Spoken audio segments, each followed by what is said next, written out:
오늘은 우매함을 아는 지혜라는 제목을 가지고 전도서 10장 5절부터 11절까지 말씀을 좀 살펴봤으면 좋겠습니다. 여러분 하루에 거울을 몇 번이나 보세요? 여러분 하루에 거울을 몇 번이나 봅니까? 목사님 거울 몇 번 보는지 세면서 보는 사람이 어디 있겠어요? 그렇죠. 뭐 거울 보는 거 숫자로 세는 사람은 없겠죠. 근데 누가 한번 저처럼 궁금했나 봐요. 하루에 우리가 몇 번이나 거울을 볼까? 그래서 영국에서 조사를 한번 했는데 남자들 같은 경우에는 평균적으로 하루에 거울을 27번 본다고 합니다. 그럼 여자는 몇 번 볼까요? 여성 같은 경우는 좀 더 많았다고 그래요. 여성 같은 경우에는 하루에 34번 본다고 그래요. 그러니까 뭐 하루 종일, 그러니까 뭐 24시간이라고 하면 1시간에 한두 번씩은 우리가 거울을 보는 거죠. 그럼 여러분 거울을 우리가 왜 볼까요? 여러분들은 거울을 왜 봅니까? 거울을 보면서 야, 나 이렇게 잘생겼지? 나 이렇게 아름답게 생겼지? 이렇게 자아도취에 빠지려고 거울을 보나요? 그렇지 않죠. 거울을 보면서 뭐라는 거예요? 혹시 내 얼굴에 뭐가 묻었나? 뭐가 잘못되어 있나? 그걸 늘 점검하기 위해서 사실 우리가 거울을 보는 거겠죠. 여러분은 지혜로운 사람입니까? 아니면 우매한 자입니까? 여러분은 지혜로운 사람이에요? 어리석은 사람이에요? 사실 어리석은 사람이 되고 싶은 사람은 없죠. 누구나 지혜로운 사람이 되고 싶어요. 그런데 안타깝게도 우리는 너무나 자주 어리석은 사람이 되고자 하진 않는데 자주 어리석음에 빠지는 경우들이 많아요. 그렇기 때문에 마치 거울을 보는 것처럼 우리는 매일 우리 자신의 내면의 모습을 좀 돌아봐야 돼요. 그래서 내가 혹시라도 어리석음에 빠져 있지 않은지, 내 안에 우매함이 없는지 돌아볼 필요가 있는 거죠. 마치 외모만 볼 것이 아니라 우리의 내면도 항시적으로 이렇게 돌아봐야 됩니다. 성경은 계속해서 우매한 자의 특징에 대해서 이야기를 해요. 어떤 사람이 어리석은 사람이냐라고 쭉 이야기를 합니다. 그렇다면 성경은 왜 이렇게 우매한 자의 특징에 대해서 이야기할까요? 알아야 된다는 거예요.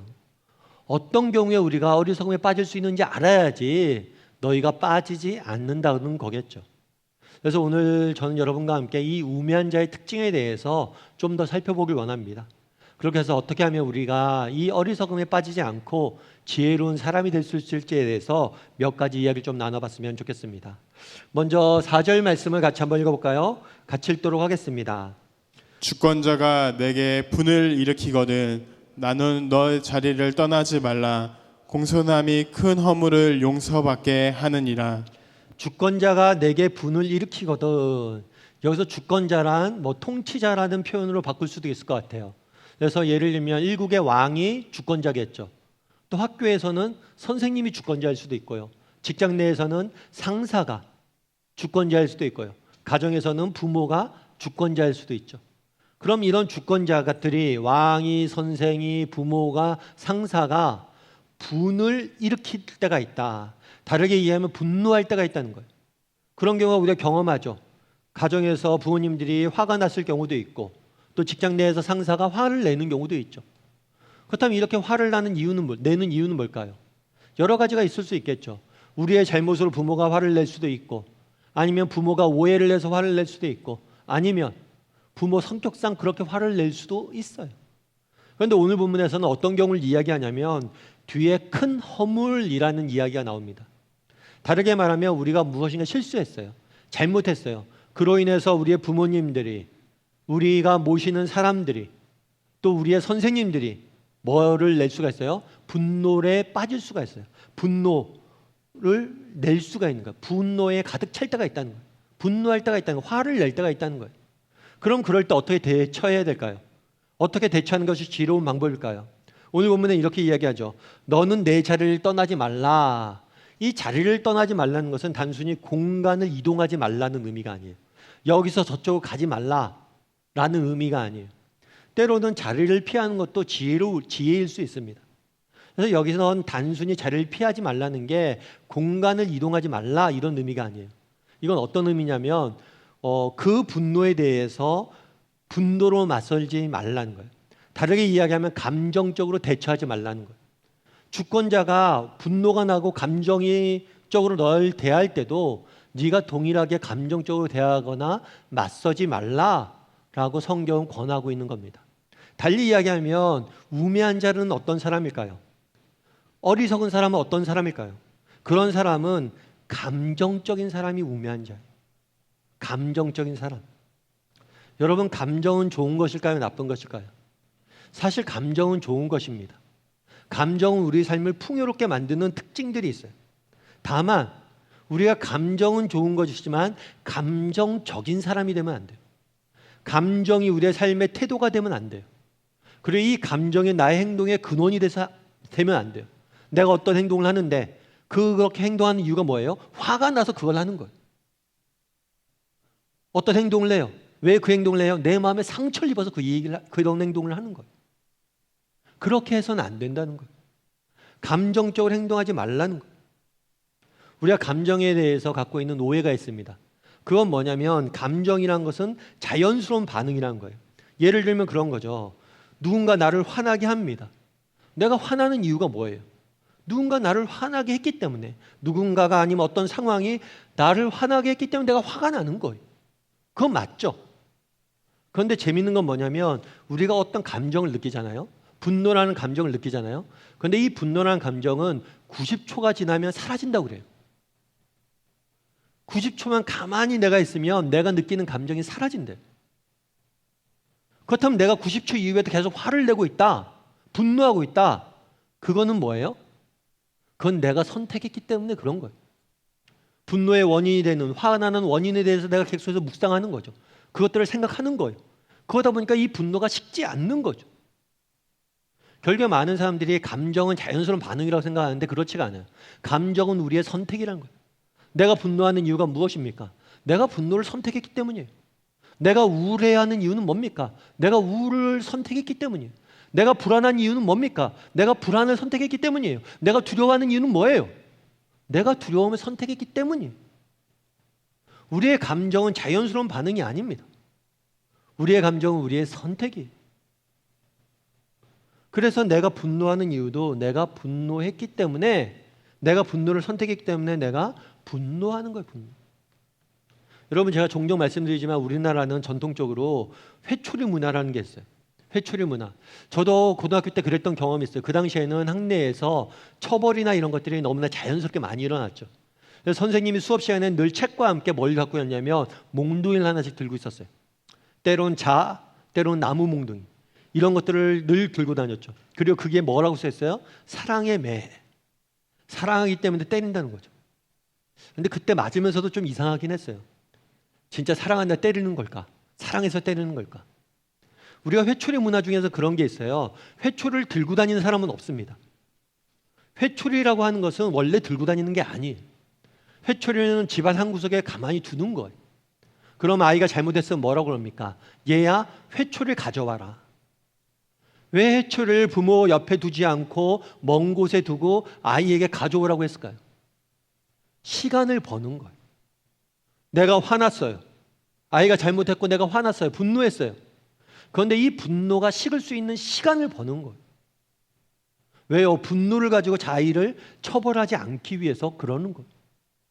그리고 아이도 마찬가지죠. 회초리를 가지러 가면 생각하는 거예요. 아, 내가 뭘 잘못했지? 자신을 돌아볼 수 있는 시간을 버는 거예요. 그래서 부모나 자녀나 둘 다 감정을 내려놓고 스스로 객관적으로 자신을 돌아볼 수 있는 시간을 버는 거죠. 그런 다음에 이야기하는 거죠. 아이가 회초리를 갖고 오면 너 몇 대 맞을래? 자기가 정하라는 거예요. 절대 회초리 문화는 처벌을 감정적으로 하는 문화가 아닙니다. 그런데 우리가 자녀들을 처벌할 때 어떻습니까? 우리가 누군가에게 화를 낼거나 때릴 때 우리의 감정을 푸는 경우들이 많아요. 저도 그랬던 것 같아요. 저희가 아이가 어렸을 때 잘못을 하면 아이를 때리는 경우가 있죠. 그런데 한 번은 아이를 때리는데 그런 생각이 들더라고요. 내가 정말 이 아이를 위해서 때리는 걸까? 아니면 내가 지금 화가 나서 나의 감정을 푸는 걸까? 그런데 내 감정을 푼다는 생각이 들더라고요. 그 다음부터 저는 절대 아이들한테 손대지 않습니다. 왜냐하면 내 감정을 풀기 때문에. 우리도 마찬가지란 거예요. 우리가 살다 보면 서로가 늘 뭘 할 수가 있어요? 감정대로 맞설 수가 있어요. 자녀가 잘못해서 부모가 화를 냅니다. 또 부모가 화를 나면 또 자녀도 뭐예요? 감정적으로 화를 또 내죠. 감정적으로 부딪혀요. 그런데 이렇게 감정적으로 계속 부딪히면 남는 게 뭐가 있습니까? 서로의 상처만 깊어진다는 거예요. 오늘 본문은 그래서 뭐라고 이야기합니까? 너는 내 자리를 떠나지 말고 감정적으로 대응하지 말고 공손함으로 대하라고 이야기해요. 공손해져라. 정말 두 명이 부딪힙니다. 감정적으로 부딪혀요. 그랬을 때 우리가 이 감정적으로 부딪히는 상황들을 어떻게 이겨낼 수 있습니까? 지혜로운 사람 어떤 사람입니까? 공손함으로 이 상황에 대해서 대처하는 사람이 지혜로운 사람이란 거예요. 예를 들면 그런 거죠. 부모가 자녀에게 대해서 화를 냈습니다. 그랬더니 자녀가 또 맞서요. 부모에게 막 맞서요. 서로 말싸움이 생깁니다. 서로가 화가 나고 계속 부딪혀요. 그럼 어떻게 해야 될까요? 여러분 어떻게 해야 돼요? 어떻게 해야 돼요? 부모가 참아야죠. 어떻게 해요? 자녀랑 싸워서 이길 수 있습니까? 맞는 얘기예요. 성숙한 사람이 참는 거예요. 보다 지혜로운 사람이 공손히 대하는 거예요. 이것이 모든 원리에 똑같아요. 정말 부모가 화가 났을 때 자녀가 참는다. 자녀가 공손히 대한다. 자녀가 더 성숙한 거예요. 그 집안은. 늘 생각을 해야 돼요. 남편과 아내가 부딪힐 때도 정말 내가 공손함으로 대할 수 있어야 돼요. 왜요? 내가 더 성숙한 사람이기 때문에. 내가 더 지혜로운 사람이기 때문에. 바라기는 여러분 우리가 이런 사람, 어리석은 사람이 아닌지, 이렇게 감정적으로 모든 것을 행동하고 감정이 내 행동과 말에 원천이 되어 있지 않은지 돌아봤으면 좋겠어요. 잠깐 어떤 감정이 드는 건 어쩔 수 없습니다. 그건 우리가 선택할 수는 없어요. 하지만 이 감정을 지속적으로 내가 유지하고 이 감정에 매달려서 행동하는 것은 나의 선택이에요.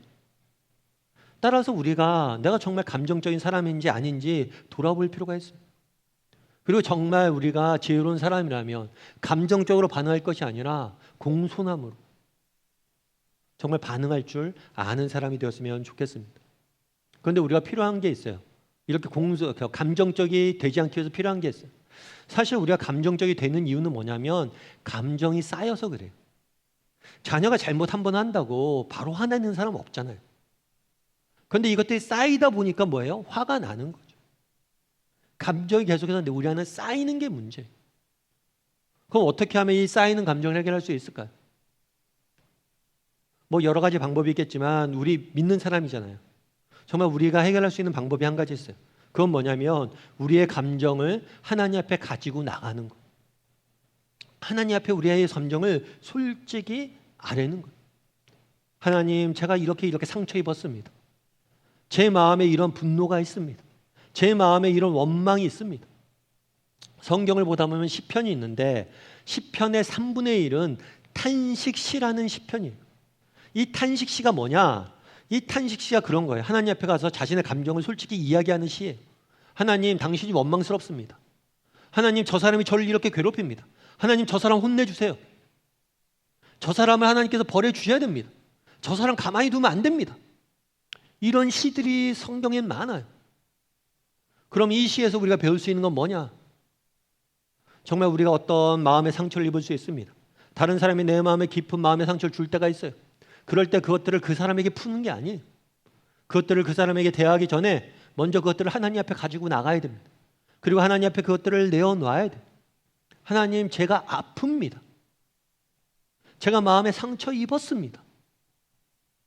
그랬을 때 하나님께서 우리의 마음을 만지시고 우리를 고치시는 거예요. 앤 웜즈라는 분이 계세요. 이분 같은 경우에는 슬픔의 노래라는 책을 쓴 미국의 시인입니다. 그런데 이분이 쓴 책에 보면 이런 이야기가 나와요. 어떤 이야기가 나오냐면 1982년 8월 14일 나의 하늘에서 별들이 떨어졌습니다. 그의 21번째 생일이 1시간도 지나지 않을 때 나의 사랑하는 아들을 토드는 죽었습니다.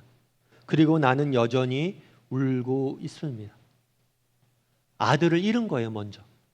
그리고 이 아들이 젊은 애예요. 21살. 생일이 지난 지 1시간도 안 되는데 사고로 잃은 거죠.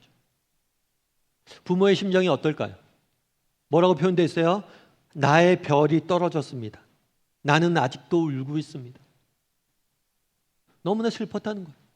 어느 목사님이 그 얘기를 하더라고요. 그 목사님 같은 경우에는 암에 걸리셨어요. 암에 걸려서 이렇게 항암 치료를 하는데 암에 걸리고 항암 치료하니까 너무 힘들잖아요. 너무 힘든데 힘들고서 이렇게 누워 있는데 손자가 앞에서 놀고 있더래요.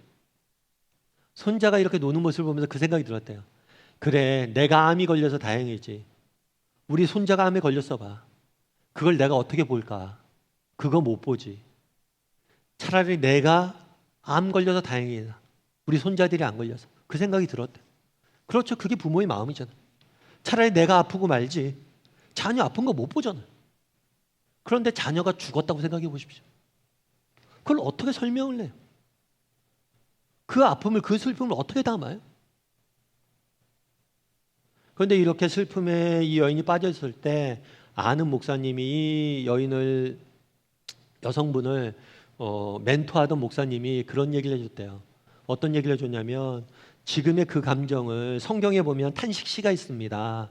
지금의 그 감정을 그대로 하나님 앞에 가서 매일 적어보십시오. 그래서 이분이 매일 뭘 했냐면 하나님 앞에 적은 거예요. 자신의 심정, 아들을 잃은 어미의 심정. 그래서 그분이 원래 시인이 아니었는데 시인이 된 거예요. 하나님 앞에 시를 쓰면서. 그래서 나중에 그 책을 내게 된 거거든요. 그래서 슬픔의 노래예요. 슬픔의 노래. 여전히 저는 울고 있습니다. 그런데 이분이 책의 결론에서 뭐라고 내리냐면 그런 얘기를 해요. 내가 그렇게 정말 자녀를 잃는 슬픔 가운데 있었는데 정말 깨달은 게 있습니다. 그건 뭐냐면 내가 정말 하나님 앞에 나의 이 슬픔을 가져가니까 하나님이 제 마음을 만져주셨고 위로해 주셨고 치유해 주셨습니다. 그러면서 마태복음 말씀을 인용하는 거죠. 애통하는 자는 복이 있나니 저가 위로를 받을 것이요. 그것이 어떤 감정이 되었건 여러분들이 여러분 안에 쌓여있는 그 감정을, 슬픔을, 상처를, 아픔을 하나님 앞에 가져가라는 거. 그럼 그분이 치유하실 거라는 거. 바라기는 우리 다음의 식구들이 지혜로운 사람이 되었으면 좋겠어요. 무엇보다도 정말 감정적으로 행동하지 않는 사람이 되었으면 좋겠어요. 정말 감정에 지배를 받지 않는 사람이 되었으면 좋겠어요. 그럼 어떻게 하면 그런 사람이 될 수 있습니까? 정말 우리가 느끼는 아픔과 상처와 이런 감정들을 하나님 앞에 내어드리십시오. 그분 앞에 정직히 내어주세요. 하나님, 저 아파요. 하나님, 저 사람 때문에 저 상처 입었고 하나님, 저 사람이 정말 밉습니다 라고 정직히 내어드리세요. 그럼 하나님이 여러분들을 치유하실 거예요. 그 치유를 맛봐야 되는 거예요.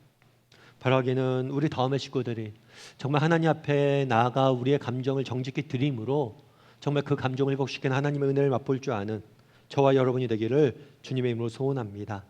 두 번째로 우리 5절과 6절 말씀 같이 한번 읽어봤으면 좋겠는데요. 같이 읽도록 하겠습니다.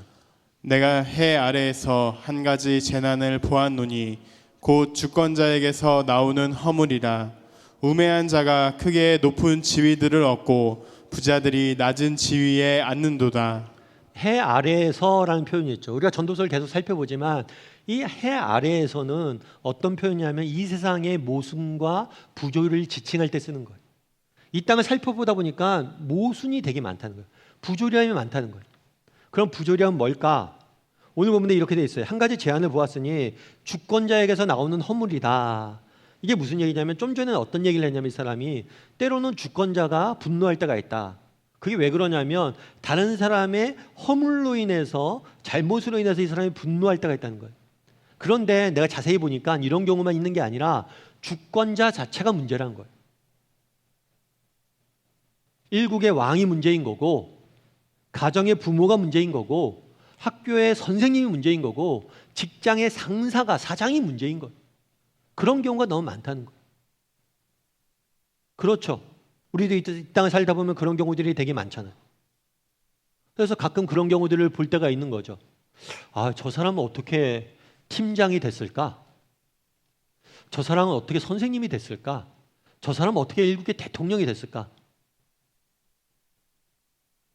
이렇게 자격이 없는 사람들이 그런 높은 지위에 올라가는 경우들이 많다는 거예요.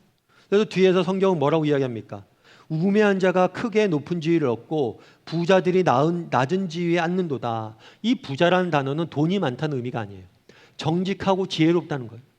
세상이 보면 그런 거잖아요. 좀 지혜롭고 정직하고 열심히 일하는 사람들이 조금 더 높은 지위에 있고, 조금 어리석고 악하고 조금 이런 사람들이 조금 낮은 지위에 있으면 좋겠는데 반대가 되는 경우들이 많다는 거예요.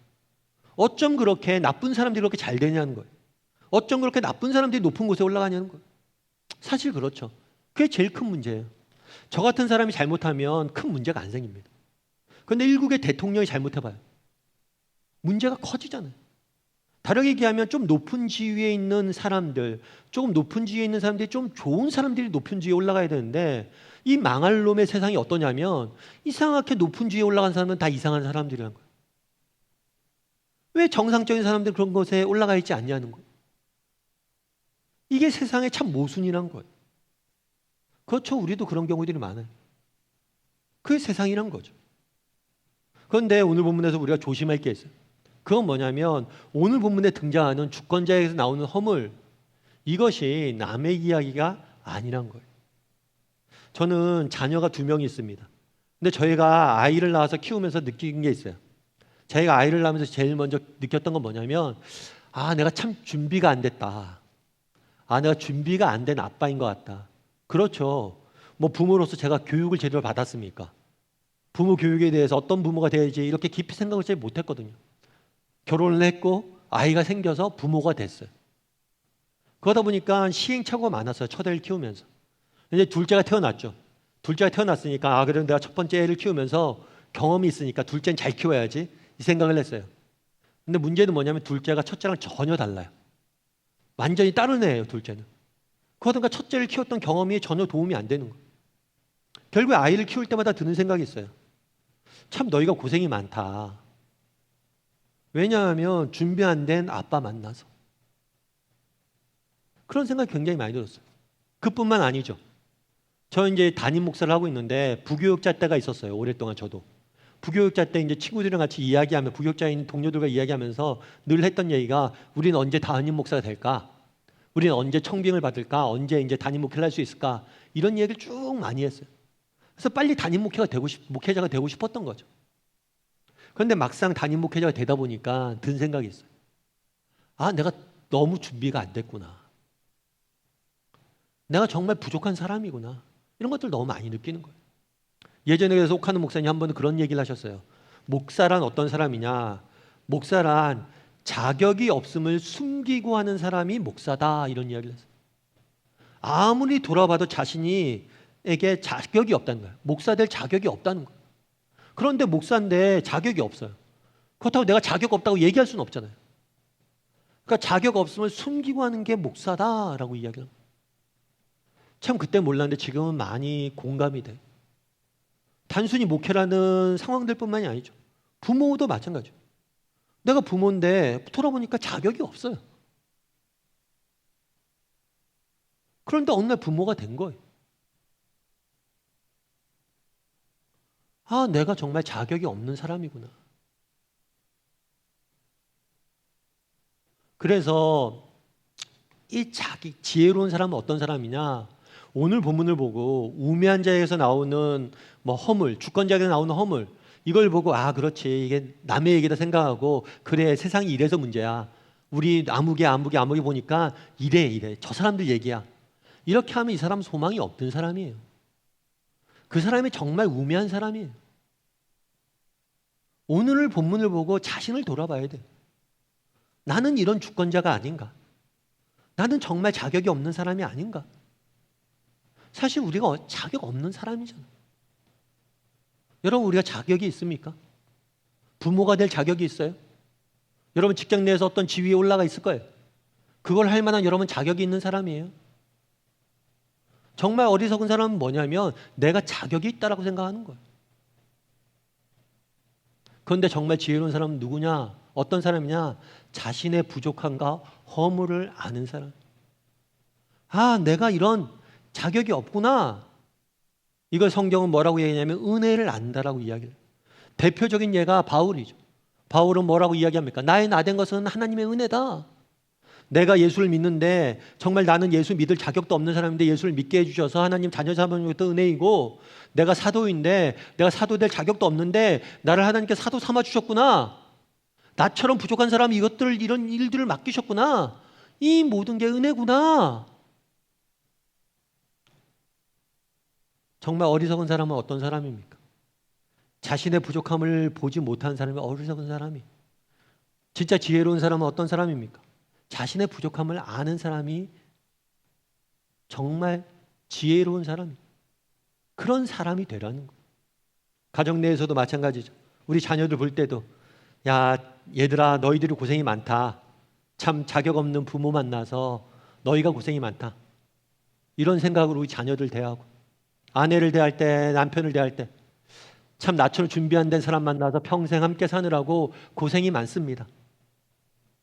이런 마음으로 대하고, 직장 내에서나 아니면 우리 교회 공동체 내에서나 정말 우리처럼 자격 없는 사람들 만나서 당신이 고생입니다.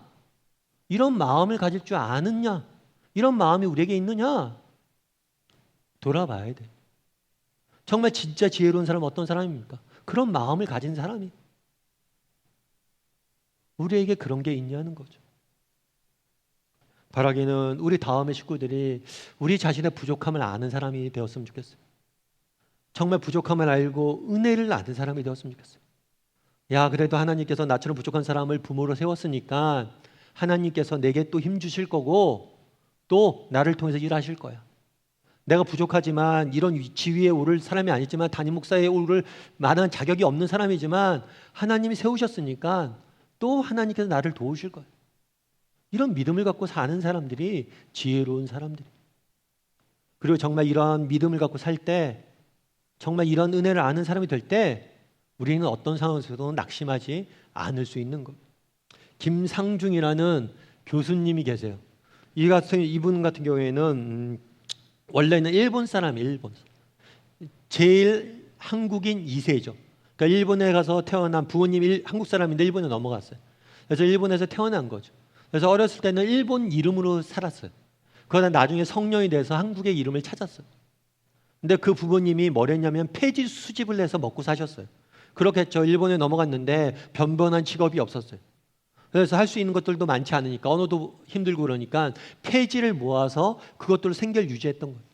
여러분 생각해 보십시오. 낯선 외국 땅에서 별 볼 일 없는 직업을 가진 부모 밑에서 정말 외국인으로서 살아간다는 게 쉽진 않을 거 아니에요. 얼마나 많은 편견과 많은 차별이 있었겠어요.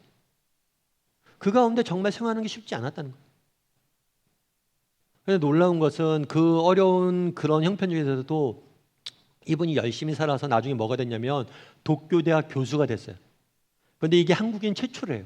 한국인 중에서는 그렇게 외국에서 인정받아서 교수가 될 수 없었대요. 근데 한국인 최초로 도쿄대학 교수가 된 거예요. 나중에 이런저런 얘기를 한 거죠. 그런 이야기를 들은 거예요. 아니 어떻게 그런 차별과 편견과 그런 어려움들을 이겨내고 어떻게 이런 것들을 이겨낼 수 있었습니까? 이 자리에 오를 수 있었습니까? 라고 물은 거예요. 그랬더니 이 교수님이 뭐라고 얘기하냐면 자기 인생에 정말 힘든 시기가 있었대요. 정말 어려운 시기가 있었대요. 그런데 자기 친구 목사님이 한 분 계셨는데 그 목사님이 자신에게 이 말씀을 가지고 위로를 주셨대요. 그건 뭐냐면 전도서 3장 1절 말씀이에요. 모든 것이 때가 있나니. 모든 것이 때가 있나니. 지금 힘들고 어렵지만 다 때가 있다고. 때가 되면 이 모든 것을 하나님께 거두게 하실 것이다. 이 말씀을 위로의 말씀을 줬나 봐요. 그게 너무나 큰 위로가 됐대. 그랬던 거죠. 그 당시에는 어떤 생각이 있었습니까? 내가 열심히 공부하고 열심히 노력했으니까 나 이 정도 됐으니까 빨리빨리 이런 지위에 올라야 되고 빨리빨리 이런 것들이 이루어져야 되고 왜 나처럼 지혜롭고 열심히 살고 정직히 살아가는데 아직도 이래? 왜 아직도 여기밖에 안 됐어? 빨리빨리 모든 것도 해결돼야지 라고 생각하고 내가 마치 주권자가 되어서 내가 마치 교만해져서 모든 것을 내가 내 뜻대로 내 생각대로 모든 것이 이루어지길 원했다는 거예요. 그런데 저 말씀을 듣고 아니란 걸 깨달았대요. 정말 나보다 나를 더 사랑하시는 하나님, 나보다 나를 더 잘하시는 하나님의 그 지혜 가운데 때가 되면 모든 것을 이룬다는 거예요. 지금은 고생하고 어렵지만 때가 되면 다 이루어질 것이다. 여러분 우리가 오늘 본문에 뭐라고 이야기합니까? 주권자에게서 나오는 허물, 우리가 얼마나 자격 없는 사람인지 깨달아야 돼요. 우리는 자격 없는 사람들이. 그래서 우리는 오직 뭘로 사는 사람이에요? 은혜로 사는 사람들입니다. 은혜로 사는 사람들이죠. 그리고 은혜 가운데 하나님께서 우리를 붙잡아 주셔요. 그리고 때가 되면 지금 당장 하나님께서 우리의 뜻대로 우리의 생각대로 우리 인생을 인도하지 않는다 할지라도 때가 되면 모든 걸 거두게 하실 거예요. 그게 하나님의 은혜. 바라기는 우리 다음의 식구들이 한번 자신에 대해서 돌아봤으면 좋겠어요. 우리처럼 부족한 사람, 난 얼마나 내 자신에 대해서 부족함에 대해서 알고 있는지, 은혜를 아는 사람인지 돌아봤으면 좋겠고, 은혜를 아는 사람이 되었으면 좋겠어요. 특별히 하나님의 은혜를 알았으면 좋겠어요. 도우심의 은혜를, 때를 아는 은혜를. 정말 하나님께서 때가 되면 모든 것을 갚아줄 것이다, 이런 믿음을 가지고 살아갈 줄 아는 저와 여러분이 되기를 주님의 이름으로 소원합니다.